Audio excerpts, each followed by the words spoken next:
तो जय हिंद दोस्तों, आज हम लोग देखेंगे स्टील स्ट्रक्चर के कुछ इंपॉर्टेंट न्यूमेरिकल जो ऑलरेडी किसी न किसी एग्जाम में पूछे जा चुके हैं। 2023, 24, 25 एग्जाम जो भी अपने सिविल इंजीनियरिंग के हुए हैं, या तो किसी स्टेट एजेई का एग्जाम हुआ है या फिर आप लोग का सेंट्रल एग्जाम कोई भी अगर हुआ है, एसएससी जेईई, आरआरबी जेईई वगैरह का। तो उन सभी में जो भी क्वेश्चंस पूछे गए हैं स्टील स्ट्रक्चर के, यानी कि स्पेशली न्यूमेरिकल की हम लोग जो है वो आज बात करने वाले हैं। तो थोड़ा पेशेंस बना करके रखिएगा, काफ़ी सारे न्यूमेरिकल हैं। और हाँ, वीडियो अच्छा लगे तो यार मेरे भाई लाइक ज़रूर कर दीजिएगा। चलिए शुरू करते हैं। आज का पहला क्वेश्चन मेरे पास है, क्या बोल रहा है? फर्स्ट क्वेश्चन हमको बोल रहा, a steel column has unsupported length of 10 metre. एक स्टील कॉलम है मेरे पास, उसकी अनसपोर्टेड लेंथ जो है वो कितनी है? 10 मीटर है। It is fixed at bottom and while the top and is hinged. उसने बोला कि वो जो कॉलम है ना मेरे भाई, वो फिक्स करा गया है आपका बॉटम एंड पे, और साथ में आप लोग का जो है वो टॉप एंड पे जो है वो आप लोग का कैसा है? हिंज है। यानी कि सर मेरे पास एक कॉलम की बात कर रहा है वो, में हमने उसको बॉटम एंड पे तो फिक्स करा हुआ है, और साथ में हमने उसका अपना टॉप एंड पे जो है वो उसको हिंज किया हुआ है। हमसे बोल रहा है वो, the effective length of column as per the IS 800 2007। 800 2007 के अकॉर्डिंग हमको बताना है कि इफेक्टिव लेंथ क्या होगी। अब देखो क्वेश्चन में, चलो यहाँ तो सर इसने मेंशन कर दिया कि हमें आईएस 800 2007 के अकॉर्डिंग बताना है। लेकिन कॉलम एक हमारे पास सर ऐसा टॉपिक है जिसको मैं अपना सोम के अंदर भी पढ़ता हूँ, जिसको मैं अपना आरसीसी के अंदर भी पढ़ता हूँ, जिसको मैं अपना स्टील के अंदर भी पढ़ता हूँ। देखो अगर आप लोग कॉलम को पढ़ने जाओगे मेरे भाई, आप देखोगे कि कॉलम एक ऐसा टॉपिक है जिसको आप सोम के अंदर भी पढ़ते हो, जिसको आप आरसीसी के अंदर भी पढ़ते हो, और जिसको आप अपना स्टील के अंदर भी पढ़ते हो। अब अगर हमारा एग्जाम में क्वेश्चन आता है, तो हम कैसे जज करेंगे कौन से हमारे सब्जेक्ट से क्वेश्चन फ्रेम हुआ है? तो सबसे पहले आप लोग ध्यान रखिएगा, अगर उसने कोई भी मटेरियल मेंशन नहीं किया है, कॉलम का क्वेश्चन दिया है और कोई भी मटेरियल मेंशन नहीं किया है, ना उसने आरसीसी बोला है, ना उसने स्टील बोला है, इसका मतलब वो जो क्वेश्चन है मेरे भाई वो सोम से उसने फ्रेम करा है। अगर उसने बोल दिया है रेनफोर्समेंट की बात कर ली है, कंक्रीट की बात कर ली है क्वेश्चन में, तो इसका मतलब वो क्वेश्चन मेरा आरसीसी से फ्रेम हुआ है। और अगर हम लोग बात करें कि उसने हमारा जो है वो बात कर ली है अपना स्टील स्ट्रक्चर की बात कर ली है, तो वो क्वेश्चन आप लोग का जो है, वो स्टील स्ट्रक्चर के सब्जेक्ट से जो है फ्रेम हुआ। जैसे इस क्वेश्चन में बात करें तो उसने साफ-साफ बात कर ली है आईएस 800 की। तो आईएस 800 की बात कर ली तो इसका मतलब ये स्टील स्ट्रक्चर का क्वेश्चन है। वैसे ही अगर हम लोग बात करें आरसीसी का होता तो शायद वो आईएस 456 कोड जो है वो मेंशन कर देता। मतलब कुछ ना कुछ वो हमें क्लू देगा ज़रूर, जिससे हमको पता लग जाएगा कि क्वेश्चन हमारा किस सब्जेक्ट से निकल कर के आया है। यहाँ पे स्टील स्ट्रक्चर से रिलेटेड है। लेकिन सर कॉलम तो तीनों में है, तीनों में डिफरेंस क्या है? तो देखो इफेक्टिव लेंथ भी हम तीनों में निकालते हैं। अगर मैं यहाँ पे बात करूँ आप लोग का, तो मेरे पास यहाँ पे जो है स्पेशली 6 केस जो है वो निकल के आते हैं, जिसमें हम लोग अपनी इफेक्टिव लेंथ निकालते हैं। 6 के 6 केस आप लोग समझना, अभी इनको हम याद भी करेंगे अपना। सबसे पहले आप लोग एंड कंडीशन को समझो। अगर वो एंड कंडीशन में बोलेगा आप लोग का कि जो आपका कॉलम का एंड है, वो फिक्स्ड है, रोटेशन में फिक्स्ड है और ट्रांसलेशन में फिक्स्ड है। इसका मतलब क्या है? अगर ये मेरे पास कॉलम है, तो इस कॉलम को अगर मैंने यहाँ पे अपना फिक्स किया हुआ है, तो ना तो ये आपका रोटेट होगा इस तरीके से, मतलब रोटेशन में भी फिक्स है, रोटेट नहीं होगा इधर-उधर। और ट्रांसलेशन का मतलब है कि कॉलम ना तो इधर जाएगा, ना ही इधर जाएगा, ठीक है? यानी कि ना तो वो मूवमेंट कर पा रहा है, ना ही वो रोटेशन कर पा रहा है। तो ये मतलब होता है आप लोग का, रोटेशन में भी फिक्स है और ट्रांसलेशन में भी फिक्स है। अगला है, एक एंड कंडीशन ये हो सकती है कि वो रोटेशन में तो फ्री हो, लेकिन ट्रांसलेशन में फिक्स हो। इसका मतलब क्या है कि सर कॉलम ऐसे या ऐसे तो रोटेट हो सकता है, बट वो मूव नहीं कर सकता है। इस तरीके से मूव नहीं कर सकता उसका जो एंड है कॉलम का। तो वो मेरे पास हो जाता है भाई, ट्रांसलेशन फिक्स है और रोटेशन जो है वो फ्री है। अगली कंडीशन होती है, रोटेशन तो फिक्स है, लेकिन ट्रांसलेशन में फ्री है। यानी कि मैंने उसको क्या किया है अपना, वो इस तरीके से तो रोटेट नहीं होगा, रोटेशन में तो फिक्स कर दिया, लेकिन वो मूवमेंट कर सकता है इस तरीके से। ये वाला केस हो जाता है मेरे पास कि रोटेशन में तो फिक्स है सर, लेकिन ट्रांसलेशन में फ्री है। अगला केस बनता है वो रोटेशन और ट्रांसलेशन दोनों में ही फ्री है। मतलब सर वो रोटेट भी कर सकता है और वो साथ में आप लोग का जो है वो मूवमेंट भी कर सकता है। अब ये कैसे पॉसिबल है? तो देखो ज़रा, अगर मैं आप लोग का बात करूँ कि कोई कॉलम मेरे पास, सपोज़ अगर मैं बात करूँ कि मेरा रोटेशन में फिक्स है और ट्रांसलेशन में फ्री है, तो किस तरीके से बनेगा? अगर ये कॉलम का एंड है मेरे पास, ये अगर मैंने एक फिक्स एंड कर दिया, तो सपोज़ इधर देखो मैंने यहाँ पे रोलर सपोर्ट लगा दिए कुछ इस तरीके से। अगर सर मैंने रोलर सपोर्ट लगा दिए, तो ये रोटेशन तो नहीं करेगा, मतलब ये इस तरीके से तो रोटेट नहीं होगा, बट आगे जा सकता है या पीछे जा सकता है। इस तरीके का मूवमेंट ये आप लोग का कर सकता है। तो ये जो केस है मेरे पास ये है ये वाला केस, जिसमें वो रोटेशन में तो फिक्स है बट ट्रांसलेशन में वो आप लोग का फ्री है। इस तरीके से हमारे पास वो कॉलम की जो है वो एंड कंडीशन मेंशन करके देता है। तो फिर हमको क्या है अपनी इफेक्टिव लेंथ निकालनी होती है। अब दिमाग में क्वेश्चन आता है सर इफेक्टिव लेंथ क्यों निकालते हैं? तो देखो एक्चुअल में ऐसा होता है जब कॉलम के ऊपर लोड आता है देखो इफेक्टिव लेंथ तो हम बीम में भी निकालते हैं। तो हम कॉलम के रेस्पेक्ट में बात करते हैं तो जब कॉलम के ऊपर लोड आता है तो ऐसा नहीं है कि उसकी पूरी की पूरी लेंथ बकल हो जाती है। उसका कुछ पोर्शन होता है जिसके बकल होने के ज़्यादा चांसेस होते हैं। तो हमें वो लेंथ जो है वो कंसिडर अपनी करनी होती है। इसी को हम लोग अपना जो है वो इफेक्टिव लेंथ बोलते हैं। तो यहाँ पर अगर हम लोग बात करें मेरे भाई तो 4 केस मेरे पास निकल के आते हैं। मेन जो होते हैं वो 4 केस निकल के आते हैं, चारों केस की इफ़ेक्टिव लेंथ जो है वो हमें पता होनी चाहिए। यहाँ पे मैं आप लोगों को एक बार बता देता हूँ। तो मेरे पास कॉलम का एक एंड फिक्स है और दूसरा एंड भी मेरे पास फिक्स है, ठीक है? जब मेरे पास कॉलम का एक एंड फिक्स है और दूसरा एंड मेरे पास जो है मेरे भाई वो हिंज है, ठीक है? अगर यहाँ पे हम लोग बात करें तो मेरे भाई कॉलम का एक एंड फिक्स है और दूसरा एंड फ्री है। और एक केस आता है जब मेरे पास कॉलम का एक एंड हिंज है और दूसरा भी हिंज है, ठीक है? ये चीज़ आपको पता होनी चाहिए। तो इस केस में अगर हम लोग इन सब केस में अगर बात करें तो कॉलम की लेंथ मेरे भाई कितनी है? एल है। तो पहले केस में जो इफ़ेक्टिव लेंथ निकल के आएगी तो वो तो रहने वाली एल ही, उसमें कोई भी चेंज नहीं होता है, ठीक है? इस केस में जो होता है अगर कुछ इस तरीके से डिफ्लेक्ट होगा, तो मेरे भाई इफ़ेक्टिव लेंथ जो है वो कितनी हो जाती है? 2L हो जाती है, ठीक है? इस केस में अगर हम लोग बात करें, तो मेरे भाई इस केस में जो इफ़ेक्टिव लेंथ है मेरे पास कुछ इस तरीके से ये हमारे पास डिफ्लेक्ट होता है और जो इफ़ेक्टिव लेंथ हो जाती है ना, वो मेरे पास हो जाती है L/√2, ठीक है? और अगर हम लोग बात करें सर इस केस में, तो इस केस में मेरे पास जो इफ़ेक्टिव लेंथ है मेरे भाई, कुछ इस तरीके से होती है और ये जो इफ़ेक्टिव लेंथ है वो कितनी हो जाती है? L/2 हो जाती है। तो ये जो वैल्यू है ना एक्चुअली में हम लोगों की जो वैल्यू निकल के आती है वो थ्योरेटिकल वैल्यू निकल के आती हैं। अभी थ्योरेटिकल वैल्यू वो हैं जो हम कैलकुलेट करके निकालते हैं। लेकिन एक वैल्यू वो होती हैं इन्हीं सेम केसेज़ में जो हमें आईएएस कोड रिकमेंड करके देता है। वो वैल्यू कौन-सी होती हैं? तो मेरे भाई वो वैल्यू देखो, ये जो आपका पहला केस है, जो आप लोग का पहला एंड फिक्स होगा और दूसरा एंड भी फिक्स होगा, ठीक है? फिक्स का मतलब क्या है? ना तो वो रोटेशन कर सकता है, ना ही वो ट्रांसलेशन कर सकता है। ठीक है? दोनों ही केस में मैंने उसको फिक्स किया हुआ है। तो इस केस में जो थ्योरेटिकल वैल्यू रहती है मेरे पास वो 0.5 रहती है और जो रिकमेंडेड वैल्यू रहती है वो कितनी रहती है 0.65। अब ये क्या है? देखो जब हम लोग इफेक्टिव लेंथ निकाल रहे थे तो आपने देखा था मैं किसी न किसी नंबर से मल्टीप्लाई कर रहा था। जैसे कि L/2 लिखा तो L/2 का मतलब कितना हो गया 0.5 L। यानी जो ओरिजिनल लेंथ है उसको किसी एक फैक्टर से हम लोग मल्टीप्लाई कर रहे थे। इस फैक्टर को हमने क्या बोला K। इसी K की बात कर रहे हैं हम लोग, ये सब की सब मेरे पास K की वैल्यू गिवन है। यानी कि जो लेंथ होगी ओरिजिनल वाली कॉलम की उसको हम इस के नंबर से जो है मल्टीप्लाई कर रहे होंगे। तो इस केस में हम लोग जो है थ्योरेटिकली 0.5 से मल्टीप्लाई करते हैं। तो रिकमेंडेड वैल्यू होती है एज़ पर आईएस कोड वो मेरे भाई होती है 0.65। अगर हमारे पास एक एंड फिक्स है और दूसरा एंड मेरे पास जो है वो हिंज है, ठीक है? दूसरा एंड जो है मेरे पास वो कैसा है? हिंज है। तो इस केस में 0.7 होता है और 0.8 जो है वो हमको रिकमेंडेड वैल्यू होती है।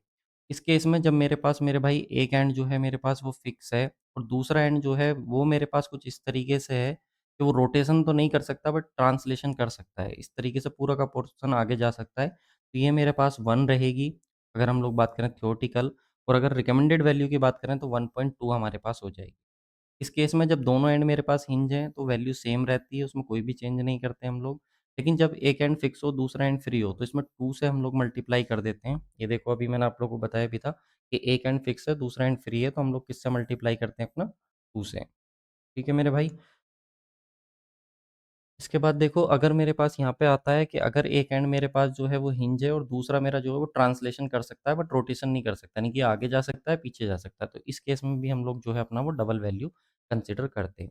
अब बात आती है सर क्वेश्चन में हम लोग क्या लेंगे? तो देखो क्वेश्चन में उसने बोला है एक एंड मेरे भाई फिक्स है, क्वेश्चन में उसने बोला है कि एक एंड जो है वो कॉलम का फिक्स है और दूसरा एंड जो है वो हिंज है। तो इस केस में अगर हम लोग सर थ्योरेटिकल वैल्यू निकालें तो कितनी आएगी? तो थ्योरेटिकल वैल्यू हम लोग निकालते हैं अपनी, वो कितनी आती है? तो मैंने बताया था कि वैल्यू हमारे पास कितना हो जाएगा L effective is equals to हो जाएगा L/√2 और जब मेरे भाई मैं इसको सोल्व करूँगा तो मेरे पास आएगा 0.707 L। ये वैल्यू मेरे पास निकल कर के आती है। लेकिन अगर हम लोग बात करें कि सर आईएएस कोड क्या रिकमेंड करता है? अब मैं आईएएस कोड वाले की क्यों बात कर रहा हूँ? क्योंकि अगर आपने क्वेश्चन पढ़ा हो तो उसने सेम बोला है कि एज़ पर आईएएस कोड 800 आप लोग को बात करनी है। मेरे भाई अगर मुझे इसके अकॉर्डिंग जाना है, तो मुझे पता है कि इस केस में जो वैल्यू रहती है वो कितनी रहती है 0.80 रहती है हमारे पास। यानी कि इस वैल्यू को हम लोग थोड़ा-सा बढ़ा कर के लेते हैं एज़ पर आईएस कोड, तो वो आता है हमारे पास एल इफेक्टिव 0.80 एल, ये हमारे पास रहता है। अब 0.80, अब उसने क्या बोला था कि जो कॉलम है मेरे पास, मेरे भाई उसकी लेंथ कितनी है? वो 10 मीटर उसने बोल रखी थी। तो हम लोग मल्टीप्लाई कर देंगे अपना, यहाँ पे वैल्यू रख देंगे 10, और जब इसको सोल्व करेंगे तो हमारे पास कितना आ जाएगा 8 मीटर। यानी कि अगर हम लोग देखें तो जो एक्चुअल लेंथ थी कॉलम की, तो मेरे भाई वो 10 मीटर थी, बट इफेक्टिव लेंथ जो है मेरे पास वो कितनी आ रही है? निकल कर के 8 मीटर जो है मेरे पास निकल कर के आ रही है। यानी कि ये वो केसेज़ हैं, ये वो टेबल है जो हम लोगों को याद होनी ही चाहिए, क्योंकि एग्ज़ाम में क्वेश्चन आता है। अब अगर सोम में क्वेश्चन आता है, तो सोम में तो वो सिंपल इस तरीके से देता है आपको। सोम के अकॉर्डिंग तो ये केस देता है, एक एंड फिक्स है, दूसरा फिक्स है। एक फिक्स है, दूसरा हिंज है। एक फिक्स है, दूसरा फ्री है। एक हिंज है, दूसरा हिंज है। लेकिन जब बात स्टील की होती है ना मेनली, तो स्टील के केस में ना मेरे भाई, वो बात करता है इस तरीके से कि रोटेशन में फिक्स है, ट्रांसलेशन में फिक्स है, रोटेशन में फ्री है, ट्रांसलेशन में फिक्स्ड है, रोटेशन में फिक्स्ड है, ट्रांसलेशन में फ्री है। तो इन सब के मतलब मैं ऑलरेडी आप लोग को जो है वो बता चुका हूँ, ठीक है? तो ध्यान रखना किस तरीके से क्वेश्चन पूछ रहा है, और ये टेबल जो है वो हम लोगों को याद होनी चाहिए, राइट? चलो, नेक्स्ट क्वेश्चन पे आते हैं मेरे भाई। नेक्स्ट क्वेश्चन का आंसर आप लोग को बताना है, ठीक है? अच्छा क्वेश्चन है। इसमें क्या बोल रहा है हमको? The deflection in a steel beam of a residential building due to superimposed load is 7 mm। यानी कि हमारे पास एक रेजिडेंशियल बिल्डिंग है, और उस रेजिडेंशियल बिल्डिंग में जो है हमारा सुपर इम्पोज्ड डेड लोड, ठीक है? सुपर इम्पोज्ड डेड लोड की वजह से जो हमारे पास रिफ्लेक्शन है वो कितना आ रहा है? 7 mm का आ रहा है। इसके साथ ही बोल रहा है ड्यू टू सेल्फ वेट की वजह से कितना आ रहा है सर? 2 mm का आ रहा है। And deflection due to live load की वजह से डिफ्लेक्शन जो है वो कितना है मेरे भाई? 6 mm का है। तो the value of maximum design deflection for the beam due to vertical load to be checked for deflection limit as per the IS 800 2007 is equal to. यानी कि हमसे वो मैक्सिमम वैल्यू पूछना चाह रहा है कि मैक्सिमम वैल्यू क्या रहेगी डिफ्लेक्शन की, ठीक है? ये आपको बताना है उस बीम के लिए ड्यू टू वर्टिकल लोड। अब देखो जितने भी लोड की उसने बात करी है, चाहे सेल्फ वेट हो वो भी आपका डाउनवर्ड एक्ट करता है, लाइव लोड है वो भी डाउनवर्ड एक्ट करता है, सुपर इम्पोज्ड डेड लोड है ये भी आपका डाउनवर्ड एक्ट करता है। मतलब मेरे भाई जितने लोड उसने दिए हैं वो सब के सब जो है वो डाउनवर्ड एक्ट करते हैं। अगर ये सब के सब डाउनवर्ड एक्ट करते हैं तो सबकी वजह से डिफ्लेक्शन मुझे चाहिए, तो टोटल डिफ्लेक्शन की वो कहीं न कहीं बात कर रहा है। तो अगर सर मैं टोटल डिफ्लेक्शन निकालूँ, तो मेरे पास टोटल डिफ्लेक्शन कितना हो जाएगा? वही तो मेरे पास डिज़ाइन डिफ्लेक्शन होगा मैक्सिमम। टोटल डिफ्लेक्शन कितना होगा सर? यहाँ पे उसने बोला है कि सुपर इम्पोज़्ड डेड लोड की वजह से कितना है सर? 7 mm का है। सेल्फ वेट की वजह से कितना दिया हुआ है सर? 2 mm का दिया हुआ है। प्लस उसने बोला लाइव लोड की वजह से कितना है? 6 mm का है। तो मेरे भाई टोटल डिफ्लेक्शन कितना हो जाएगा? 6 और 2 9, 7 और 2 9 और 6 कितना हो गया? 15। टोटल मेरे पास जो डिफ्लेक्शन है वो कितना आएगा? 15 mm। इसी डिफ्लेक्शन को जो है मैं अपना डिज़ाइन डिफ्लेक्शन की तरह जो है वो यूज़ करूँगा, इतना डिफ्लेक्शन जो है वो मैं कंसीडर करूँगा। लेकिन सर हमने तो कुछ और पढ़ रखा है स्टील स्ट्रक्चर में, तो मेरे भाई उसकी भी बात करते हैं जो आप लोगों ने पढ़ रखा है। 1 मिनट दो। हाँ, तो मेरे भाई हम लोग अपना आ जाते हैं, देखिए 15 mm ये हो गया, लेकिन हमने तो कुछ और पढ़ रखा है डिफ्लेक्शन के क्राइटेरिया। चलो डिफ्लेक्शन के क्राइटेरिया की हम लोग बात करते हैं।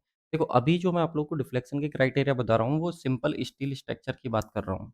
लेकिन एक और हमारे पास डिफ्लेक्शन के क्राइटेरिया होते हैं जब हम लोग अपना गैंट्री गर्डर या प्लेट गर्डर जो है वो पढ़ते हैं।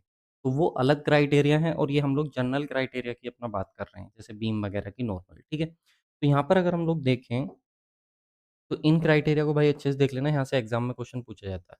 अगर हम लोग बात करें अपना एच पर डब्ल्यूएसएम और एच पर एलएसएम, तो डब्ल्यूएसएम के अकॉर्डिंग ध्यान रखना, अगर मेरे को मैक्सिमम परमिसिबल डिफ्लेक्शन चाहिए, हॉरिजॉन्टल एंड वर्टिकल डिफ्लेक्शन अगर मुझे देखना है, तो उसके लिए मेरे आईएएस कोड रिकमेंड करता है कि आपको यूज़ करना है ये फ़ॉर्मूला। तो ये फ़ॉर्मूला जो है वो यूज़ करना है भाई। अब ये फ़ॉर्मूला क्या बोलता है सर? ये बोलता है कि जो भी आपकी बीम की स्पैन होगी, उस स्पैन को आप लोग लेंगे किसमें? एमएम में। ध्यान दीजिएगा, एमएम में लेंगे और उसको डिवाइड करेंगे अपना 325 से। तो ये जो आएगा यहाँ से निकल के जो वैल्यू आएगी, ये आपका मैक्सिमम परमिसिबल डिफ्लेक्शन होगा। इतना डिफ्लेक्शन जो है वो आप लोग अलाउ करोगे अपना बीम में। एज़ पर द जो हमारा आईएस कोड है उसके अकॉर्डिंग, अगर हम लोग बात करें। डब्ल्यूएसएम में अगर हम जाएँ। तो इसी चीज़ को अगर हम सब एलएसएम में देखें, तो एलएसएम ने मैंने क्या करा गया है इसको 2 क्राइटेरिया में डिवाइड कर दिया गया है। इसको पहला क्राइटेरिया बोला गया कि जो आपका सपोर्टेड एलिमेंट है, अगर उस सपोर्टेड एलिमेंट में नॉट ससेप्टेबल टू क्रैकिंग, अगर उसमें क्रैक नहीं आने देना है। अब इसका क्या मतलब है सर? अभी बात करेंगे। अगर सपोर्टेड एलिमेंट में ससेप्टेबल है क्रैकिंग, यानी कि उसमें क्रैकिंग जो है वो अलाउ है हमारी, ठीक है? तब हम लोग क्या करेंगे? तो देखो, अगर सपोज़ मेरे पास ये एक स्टील का बीम है, ये एक स्टील बीम है मेरे भाई। अब स्टील बीम के ऊपर हो सकता है मैंने कुछ स्ट्रक्चर बनाई हो सकता है कोई ब्रिक मेसनरी की हो मैंने। ये भी तो हो सकता है कोई ब्रिक मेसनरी की वॉल वगैरह मैंने की हो। अगर मैं देखूँ, अगर स्टील बीम के ऊपर अगर मेरा स्टील बीम में अगर मेरा डिफ्लेक्शन आता है, तो उसमें बनी जो स्ट्रक्चर है उसमें डिफ्लेक्शन नहीं, उसमें क्रैक नहीं आना चाहिए, ठीक है? नॉट ससेप्टेबल टू क्रैकिंग, यानी कि मुझे जो है क्या करना है, अगर ये मेरे पास स्टील बीम है, स्टील बीम के ऊपर मैंने कोई स्ट्रक्चर बनाई हुई है, तो स्टील बीम में डिफ्लेक्शन होगा, तो डिफ्लेक्शन होने की वजह से क्या उसमें उसके ऊपर जो बनी हुई स्ट्रक्चर है, उसपे भी डिफ्लेक्शन आ सकता है, उसमें क्रैकिंग आ सकती है। तो पहला केस मेरा बोलता है कि उसमें क्रैकिंग नहीं आनी चाहिए। अगर डिफ्लेक्शन हो रहा है तो उसमें क्रैकिंग हम अलाउ नहीं करेंगे। कुछ ऐसी कंडीशन हमारे पास है। और दूसरे केस में बोल रहा है कि सर ऐसा तो पॉसिबल ही नहीं है, बीम के ऊपर जो बनी हुई स्ट्रक्चर है, अगर उसमें हमारे पास जो है वो डिफ्लेक्शन आए तो उसपे बनी हुई स्ट्रक्चर में जो है वो आपका क्रैक नहीं आएगा। ऐसा तो हो ही नहीं सकता। लेकिन हो सकता है एक केस में। सोचो, अगर आपका बीम है, अगर बीम के ऊपर ब्रिक वॉल बनी हुई है, अगर बीम में डिफ्लेक्शन आएगा, तो आपका वॉल में भी डिफ्लेक्शन आएगा, वो वॉल में क्रैक आ जाएगा। लेकिन वहीं पे सोचो कि आपने जो है वो रूफ स्ट्रक्चर वाली कंडीशन अगर पढ़ रखी हो, तो आपने देखा होगा राफ्टर होता है, राफ्टर के ऊपर पर्लिन होता है, फिर उस पे जो है वो सपोर्टेड होता है बीम। तो वहाँ पर अगर आप देखोगे तो राफ्टर में अगर डिफ्लेक्शन आया तो वो ऊपर वाला पोर्शन जो है ना वो सेम पोज़ीशन में बना रहता है। तो ये 2 केस की बात कर रहा है कि अगर मेरे पास सपोर्टेड एलिमेंट में क्रैक नहीं है और सपोर्टेड एलिमेंट में क्रैक जो है वो अलाउ है। तो याद रखना, अगर क्रैक अलाउ नहीं है तो उस केस में जो डिफ्लेक्शन मेरे पास होता है वो मेरे भाई ये होता है स्पैन बाई 300, ये मेरे पास होता है। और वहीं पर अगर हम लोग बात करें कि अगर हमारे पास जो है सपोर्टेड एलिमेंट में जो क्रैक अलाउ है, मतलब आ सकती हैं, तो वो मेरे पास होता है स्पैन बाई 360, ये 2 डिफ्लेक्शन के क्राइटेरिया। मतलब जब वो आपसे पूछेगा तो नॉट ससेप्टेबल टू क्रैकिंग और ससेप्टेबल टू क्रैकिंग, ये दोनों चीज़ें जो है वो मेंशन करके देगा क्वेश्चन में। बस आपको यहीं से जो है वो क्लू जो है वो पकड़ना है, ठीक है? मैंने बता दिया बीम डिफ्लेक्शन पर, बीम में अगर डिफ्लेक्शन होता है तो उस पर बनी स्ट्रक्चर में भी डिफ्लेक्शन होगा, जैसे कि कोई ब्रिक वॉल अगर बनी हुई है तो उसमें डिफ्लेक्शन आएगा। तो अगर आ रहा है, क्रैक आ रही है, तो ये वाली कंडीशन होगी, और क्रैक अलाउ नहीं कर रहे हैं तो भाई मेरे भाई ये वाली कंडीशन, ठीक है? दोनों जो है वो आप लोगों को ध्यान रखनी। बाकी इस क्वेश्चन का जो आंसर है वो मेरे पास कितना हो जाएगा, 15 जो है वो हो जाएगा, ठीक है? चलो नेक्स्ट क्वेश्चन की बात करते हैं। नेक्स्ट क्वेश्चन हमारे पास क्या है? एज़ पर द आईएस 800 2007, देखो उसने आईएस कोड के अकॉर्डिंग जो है वो पूछना चाह रहा है। इन calculating the net sectional area, the diameter of a 20 bolt hole, यानी कि हमारे पास जो है वो 20 का जो है वो बोल्ट होल है, in case of directly punched hole will be equal to. तो हमें नेट जो है वो अपना बताना है कि भाई नेट सेक्शनल एरिया हमारे पास जो है वो कितना होगा, अगर आपने जो है वो डायरेक्टली जो है पंच किया है। यानी कि होल का आप लोगों से एक तरीके से जो है वो डाया पूछना चाह रहा है। लेकिन क्वेश्चन में किसकी बात कर रहा है? तो क्वेश्चन में वो बात कर रहा है हमारे पास बोल्ट की। किसकी बात कर रहा है भाई? बोल्ट की। अब देखो, जब हम लोग अपना पढ़ते हैं कनेक्शन, तो हमारे सिलेबस में जो कनेक्शन है मेरे भाई वो 3 तरीके के कनेक्शन की बात करता है। एक तो वो रिवेट की बात करता है, एक वो बोल्ट की बात करता है, और एक मेरे भाई वो वेल्ड की बात करता है। 3 ही हमारे पास ये तरीके हैं जिनकी हेल्प से हम लोग अपना मेंबर को जो है वो जॉइन करते हैं। अब क्वेश्चन में जो यहाँ पे बात करी है वो बोल्ट की बात करी है।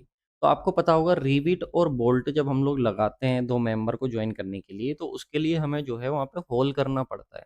अब ये जो हम होल करते हैं इसको करने के हमारे पास 2 तरीके होते हैं। पहला तरीका कौन-सा होता है?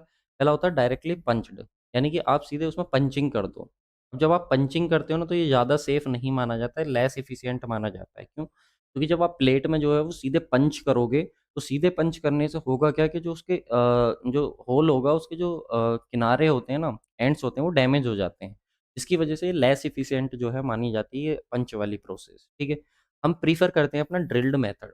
ये हमारा रिकमेंड करता है आईएस कोड कि आप ड्रिल्ड मेथड को प्रेफ़र करो। अब ड्रिल से क्या होता है, आपने देखा होगा कि कहीं पे होल करना है तो ड्रिल मशीन होती है, उससे घुमा करके जो है उसमें होल कर लेते हैं।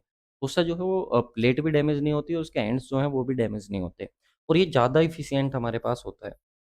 तो जब भी हम होल करते हैं तो हम कोशिश करते हैं कि हम लोग जो है अपना ड्रिल्ड मेथड को जो है वो अडॉप्ट करें होल करने के लिए। तो अब जब हम होल करेंगे तो मेरे भाई, अगर ये मेरे पास सपोज़ रिवेट या बोल्ट है, अगर हम लोग बात करें ये मेरे पास रिवेट है, ठीक है? तो ये रिवेट का हेड होता है, आपको पता होगा। और ये हमारे पास जो होता है वो सैंक होता है। तो सर जी इसका जो कुछ ना कुछ डाया है, इस सैंक के डाया को बोलते हैं हम लोग फाई। अब ये जितना सैंक का डाया है ऐसा थोड़ी ना है कि इतना ही बड़ा मैं होल करूंगा। अगर ये मेरे पास मार्कर है तो अगर मेरे पास जितना इसका डाया है मैं इतना ही बड़ा होल थोड़ी ना करूंगा उसमें भाई, उसको प्लेट को ज्वाइन करने के लिए जिसके अंदर रिविट जाना उतना बड़ा होल थोड़ी ना रहेगा, उससे थोड़ा तो बड़ा रखना पड़ेगा ना। तो मैं कितना बड़ा रखता हूँ उसकी हम लोग बात करते हैं। तो इस क्वेश्चन में हमसे कहा कि अगर आपके पास बोल्ट का डाया 20 mm है तो आप होल कितना बड़ा रखोगे, ये हमसे क्वेश्चन में पूछना चाह रहा है। इसकी क्राइटेरिया को आप लोग समझो। इसका क्राइटेरिया मेरे भाई बड़ा सिंपल है। अगर आपका टैंक का डाया, ध्यान से सुनना, अगर आपका सैंक का डाया 14 mm या उससे कम है, 14 mm या उससे कम है, तो आप उसमें क्या करोगे, 1 mm जो है वो ऐड कर दोगे होल के डाया के लिए।